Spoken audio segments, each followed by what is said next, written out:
And so anyway, I told her, I don't care how attractive you are. If you listen to Ariana Grande, the furthest you can get with me is sucking my big wiener, you know? Oh, gentlemen, didn't notice you're here already. Well, let's be jumping into our video, guys, as today we have the mother of all single mothers, guys. This is the final boss of single mothers. So let's take a look. Like and subscribe if you enjoy the content, and let's get started. And then we have an article story, of course, that is just golden. So let's get started already. Muted. I'm 42 years old.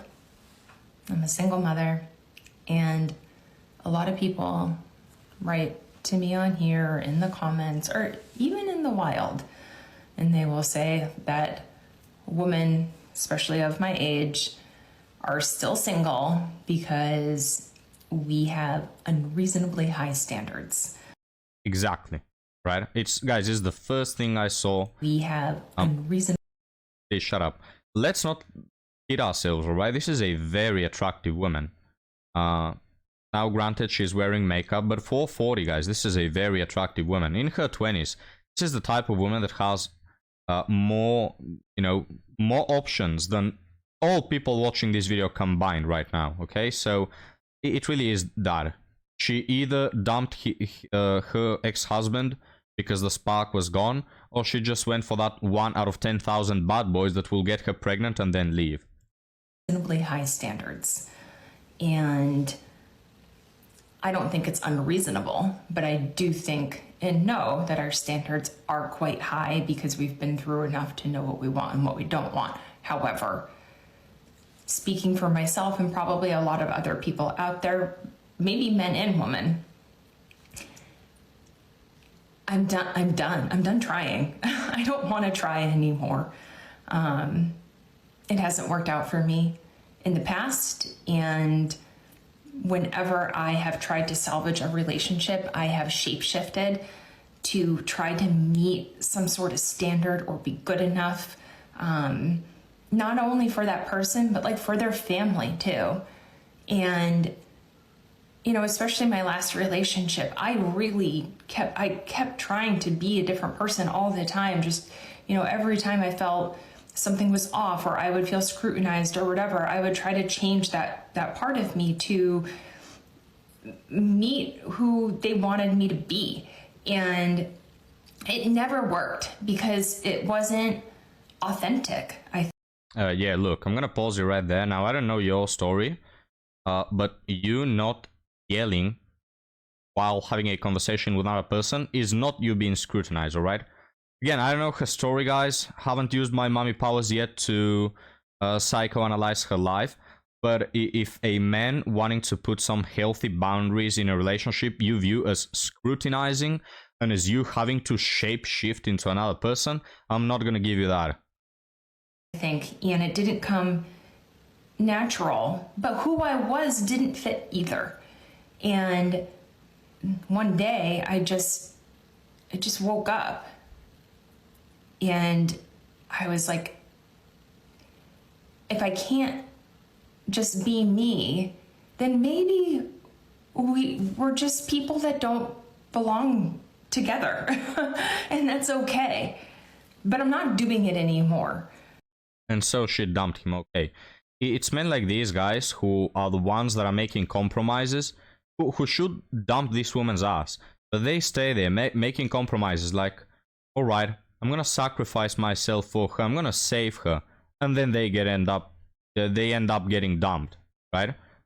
And this strikes me as the type of woman, right? You hear her say, oh, well, if I cannot be me, what's the purpose? Now, I've seen this many times with women. You will ask them the most reasonable thing on planet Earth, like, hey, can you please not shout when you get upset? Can you please not, like, throw dishes to the ground or something? And they'll reply, guys, with, oh, but that's just who I am. All right? It's like no accountability whatsoever, guys. Every little thing that you try to change about them that is objectively bad, they'll hit you with either, well, that's just me, or well, that's how I am. Well, that's how I am with other people as well. But I don't care. If I'm telling you something objectively wrong, the best healthy thing you can do is change it for my sake, for your sake, for your kids' sake, for society's sake, you know. But of course, these women are not about self-improvement, guys. So anyway, another thing worth mentioning out, she mentioned a minute ago, she said, well, after all I've been through, my standards are high. Can you imagine this in any other aspect of life, guys? This is as if someone is trying to sell you a car from 2002 and he tells you a very expensive price. And you're like, hell, what is happening? Why are you telling me this very expensive price for a car year 2002? And he tells you, well, because the car has been through a lot. The car has been flooded, the car has crashed 7 times, the car has 400,000 kilometers mileage. It's been through a lot, so the price increases, right? It's just absurd, guys. It's not how it works, okay? You've been through a lot. Oh, now I'm going to increase my standards. Wish you'd had good standards before you were run through, you know? It's not the time now to increase your standards, now that you come with all this baggage. I'm not going to make the effort every time, which I used to. I used to make the effort every time. You know, I would spend majority of the time with, you know, these people and their families, or even like dating. Like, I would always be the person to go to that person and to like do the things, make the plans, anything fun like I would put together. And I'm not just talking about my past relationship. Yeah, she's talking about Char, guys. It's alright. She's talking about Char because, of course, she wouldn't do that with anyone else. I mean, come on, guys. Let's do some basic math, alright? Let's try to add the fact that she is very attractive and has hundreds of options to the fact that she was the one putting in the majority of the effort. Like, she was the one giving her heart out and trying the hardest she can and letting herself go for the relationship. It simply doesn't add up, right? Because if you've done that, chances are 9 out of 10 men, if you will have done that, you will be in a family right now. But you chose to do it with that one guy who was not interested in you. Am I right, gentlemen, or am I not? Most men, they don't want to go through divorces and all that. Most men want to stay in a family and have their things together and have their loving wife and ride or die type of relationship. And you're telling me this woman that must have been extremely hot when she was 20, found it hard to find one of those guys? No, I don't buy it. I'm talking about all of them. Like 90% of the time, I put in the work. I tried to make it right. When there was an argument, I came with solutions and a white flag. And it still didn't work. So now I'm just not trying anymore. So if you come to me and, you know, we're dating or whatever, and there's some bumps in the road, that's okay. But I'm not dealing with someone being mean or their drama or anything like that. I'm just not. Because all I need and deserve in my life, and you too, is peace. Because I don't need to be rescued. I need to feel safe. And I need to fucking lay down and feel that this person isn't going to add more stress to my life. They will actually help lift it. Yep, guys. Come on. Be the savior. She's done her fair share of choosing the bad boys. You know, she comes with kids. Now you go and make her life easier because she's tired of it being harder. Right. Also, am I the only one that feels like this woman is on the verge of crying every single second? Her voice is cracking all the time. And that's what you need to be looking for too, if you were in this situation. If you were someone that's like, women are too picky and yes. we expect too much. Yes. No, we don't. We just were accepting the bare minimum for so long. And we... Yeah, look, no. Nobody forced you to do that. They want us to feel sympathy, guys. Oh, look at me. I chose Chad over you guys for the past 2 decades. And now look at me. I'm so bad in life. Come save me. No, We are the furthest thing away from sympathy. You get what you wanted. You get what you worked for. This is the most fair exchange you're gonna get. You've worked for this for years at a time, and now you've got it. Congratulations. This is all you've been pursuing all this time. When we, the good guys, were on the side telling you, hey, don't do that. Don't go there, you know? We put in so much effort for so long that now we're just like, and you know what? I did this with my jobs too. And I tried so hard with my last jobs and or my last industry. And what happened? The company was going down and I got laid off. And now I'm living in this place where I've started a whole life with my child and she has friends and everything. And there's no industry here. It's a beach town. And I have to keep living a life here. And I can't because there's no jobs and no housing. I don't have a house in 3 weeks. I will find one. It's fine. But it is wild to me that I am living somewhere that is harder to live than New York City. Guys, it's the best time ever to save her. She needs a house. Just full package, guys. You bring the house, you bring the car, she brings the divorce. Do you like that exchange? Now, here's the difference between work and family. Work is by default transactional, right? If you don't work in the company of your papa, work is transactional. They don't care about you, no matter how much they say, we're a family. No, they don't give a shit about you. Everybody should know this. You're there to earn your paycheck. They are there for you to increase stakeholder value, you know? That's it. Now, they may pretend as though they care. You honestly try to do your best at your job, you know? I'm not saying you should go there just for the paycheck. No, you try to find some, personal growth in it, of course. But it's by default, by nature, transactional. It's not the same with a family, though. Because you see the growth that you achieve through a family, you don't get by wanting to take, but by wanting to give. By two people wanting to share, by two people wanting to grow and build together. It's by default, it's by nature different. You cannot make this comparison. And I got there by trying too hard. So what's happened now is I'm so fucking tired that I think I just stopped trying with a lot because I'm so tired. And probably a bit of depression, definitely anxiety, and I know things will turn around. I think you have to hit really low before you get really high, and this has happened to me before. And I even tell my daughter sometimes, when things get really, really low, that usually means that they are going to be really, really good. In a minute really now. Soon. So I am just holding on to that. But in the meantime, I'm just trying to fucking pull up my boots and do this life and try to make it work in the most impossible way. But I'm done. I'm so tired. And if you're in a position like this, let me know. Let me know your story. You tell me more of your story. I'll tell you.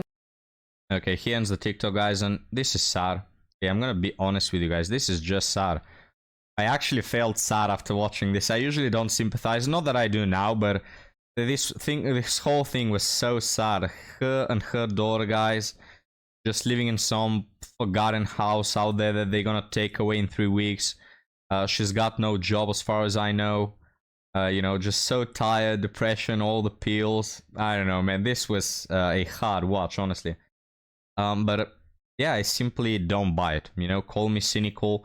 There's maybe someone out there who believes that, hey, maybe she's a single mother because she was a loving wife, but her husband passed away tragically.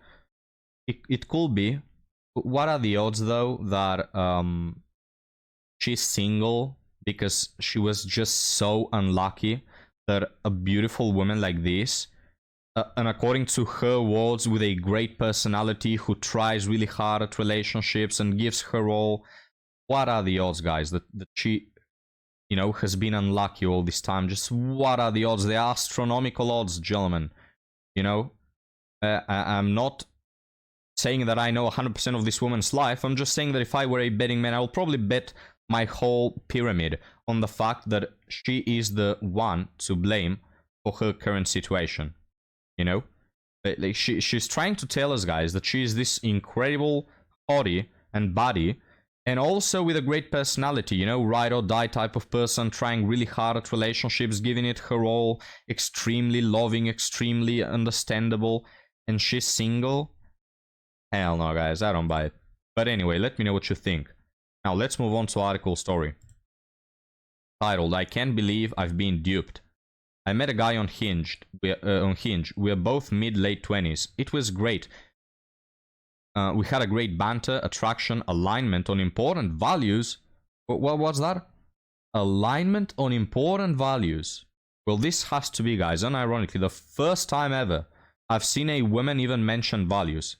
I swear.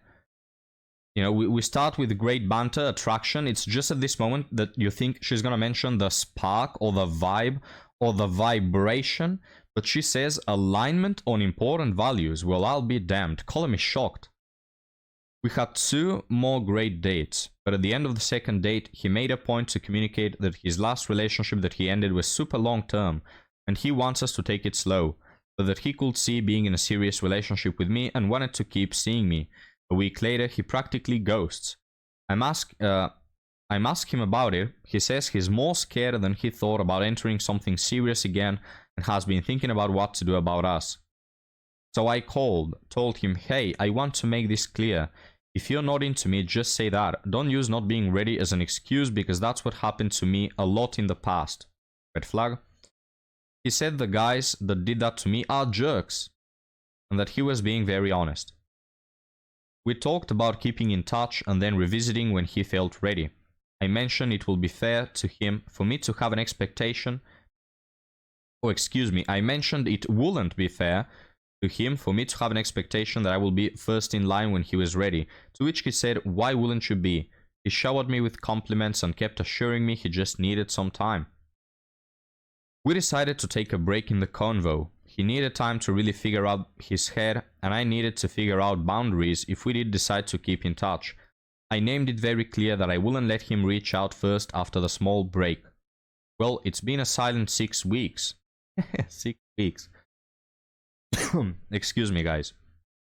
Last night, I texted him to let him know, hey, sorry for reaching out first, but wanted to acknowledge you've made your decision. I just wish you circled back to me to talk about it like we said. It's been 24 hours, no response. Wow. He ghosted the double text. I guess, just to make it clear to anyone, if they wanted to, they would. And we end with the, I think Socrates said this, guys, we end with the massive wisdom. If they wanted to, they would. They always say it after chasing an unavailable man for like 4 months. Sorry, guys, I'm losing my voice. Let's wrap it up. Just stop, girl. Now, the key here, guys, is did they have S3X or not? If they had S3X, we have the usual hit and run. We have the usual pump and dump. If they didn't, probably he's in it just for the S3X. But we have a benevolent chat. We know you have an emotional chat that maybe saw something good in you and doesn't want to hurt you. Even though this part right here, guys, it's happened to her a lot in the past, that men will tell her, oh, I'm not ready for a relationship. She's probably been run through, okay?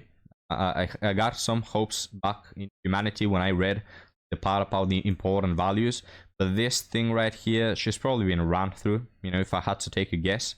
But anyway, what's your read on this, gentlemen? What do you think? But now, thank you for watching, guys. I leave you off here. Be free, gentlemen. Enjoy life. And all good things in it. And please like and subscribe if you want more men. If you want this content to reach more men. And then you can find me on Patreon if you want to further support the channel. But now, I'll see you next time, guys. Have a good one.